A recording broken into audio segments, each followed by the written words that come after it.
Salut les amis de la première secondaire. Aujourd'hui, notre leçon sur les solutions, ou bien on peut les nommer les mélanges.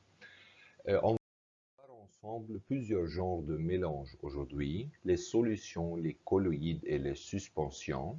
Si on met par exemple du sel de cuisine dans l'eau, on voit seulement une seule phase ou un seul phase qui est l'eau.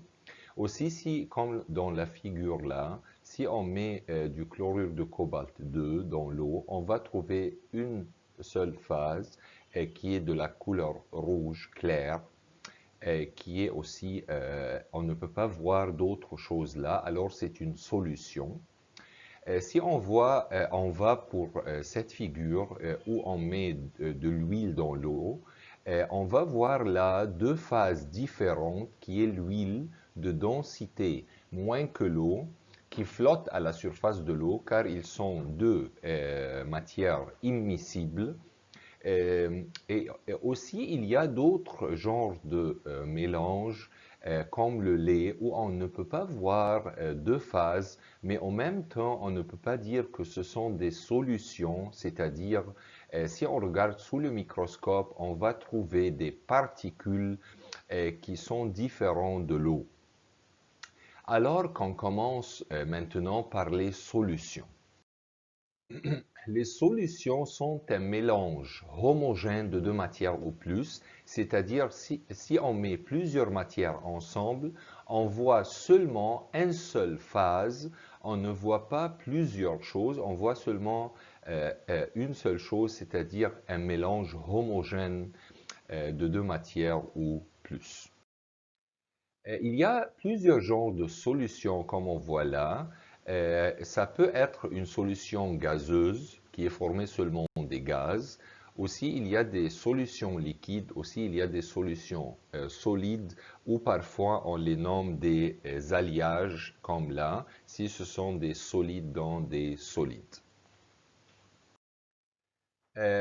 Premièrement, on doit savoir plusieurs termes scientifiques comme l'électronégativité. L'électronégativité, c'est le pouvoir de l'atome d'attirer vers lui les électrons de la liaison.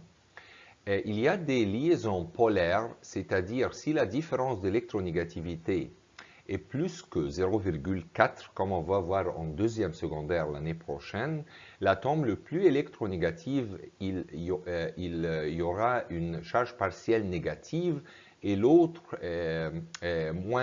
dont l'électronégativité aura une charge partielle positive. La charge partielle là, c'est-à-dire c'est pas une charge complète d'un électron, mais elle est moins que la charge d'un électron. Aussi, on doit savoir bien que les molécules polaires, ce sont les molécules qui contiennent des liaisons polaires et où la polarité là reste due à une autre chose plus que l'électronégativité qui est la valeur des angles de liaison comme on va voir par exemple dans la molécule de l'eau. On commence là par la molécule de l'eau comme un exemple d'une matière polaire et aussi c'est le plus connu solvant polaire qu'on peut dire. Pourquoi l'eau, premièrement, est un solvant polaire ou elle est une molécule polaire? Premièrement, car la différence d'électronégativité entre l'oxygène et l'hydrogène permet à l'oxygène d'avoir une charge partielle là négative et à l'hydrogène d'avoir une charge partielle positive, car l'oxygène attire le doublet d'électrons de la liaison entre l'oxygène et l'hydrogène vers lui en plus. Et aussi, il y a l'angle de liaison là qui est entre les deux liaisons d'hydrogène qui met la molécule de l'eau pour avoir sa polarité. Ensuite, quand on parle des composés polaires et de l'eau comme un solvant polaire, on doit là dire que l'eau pure ne conduit pas le courant électrique, mais les solutions, c'est-à-dire les mélanges où on peut mettre quelques matières dans l'eau, à cette fois-ci, ces solutions conduire le courant électrique. Quand on dit les électrolytes seulement, ce sont des matières qui conduisent le courant électrique, soit s'ils sont mis dans une solution ou s'ils sont seulement à l'état de fusion à cause du mouvement des ions libres. Et les non-électrolytes, ce sont des matières dont leur solution ou à l'état de fusion ne conduisent pas le courant électrique à cause de l'absence des ions libres. Dans les fils électriques, le courant passe à l'aide des électrons et dans les solutions ou les liquides, les ions libres, ce sont ceux qui aident au passage du courant électrique. Si on va pour les électrolytes, il y a des électrolytes forts, c'est-à-dire qu'ils conduisent le courant électrique d'une façon considérable. Il y a les électrolytes faibles qui conduisent le courant électrique faiblement.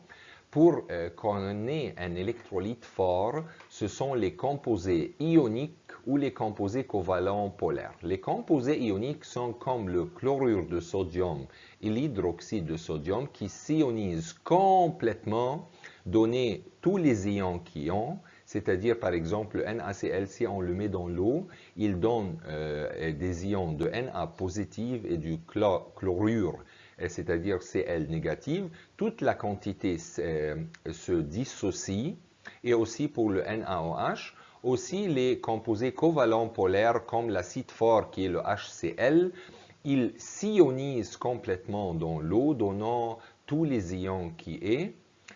Pour les électrolytes faibles, leur ionisation est incomplète, c'est-à-dire une petite proportion de la quantité qu'on avait mis déjà dans l'eau, c'est elle qui s'ionise. Ce sont par exemple les acides faibles comme l'acide acétique, si on le met dans l'eau, ou les bases faibles comme l'hydroxyde d'ammonium dans l'eau.